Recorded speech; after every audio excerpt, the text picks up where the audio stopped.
We have crews fanned out all over South Florida right now to bring us the latest on these walkouts.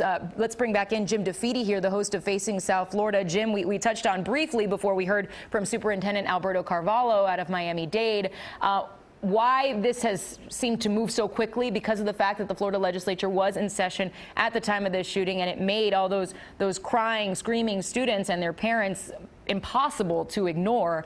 What was accomplished? Let's kind of give a recap of what was done in that little bit of time, specifically in Tallahassee, because the wait is still on in Washington.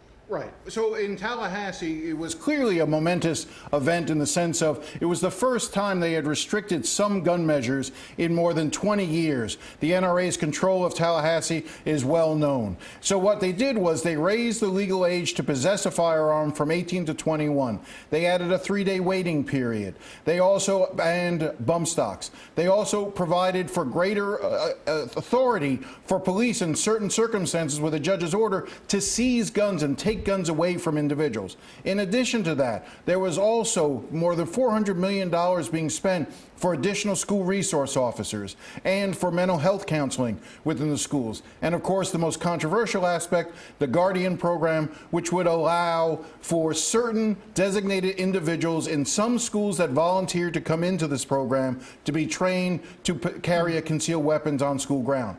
That's what was accomplished. What was not accomplished in Tallahassee that the students had called for was a ban on assault weapons, a greater background check that would have closed some of the loopholes like the gun show loophole and made background checks required for all gun sales, as well as banning high-capacity magazines. Those fights continue, and you saw a group now formed just yesterday that was going to now try to move a constitutional amendment for the 2020 ballot. It's called Ban Assault Weapons Now. It's being led by Congressman Ted Deutsch and Coral Springs Mayor Skip Campbell. They put together an all-star team. You can sort of see, go ahead. Yeah, Jim, I just want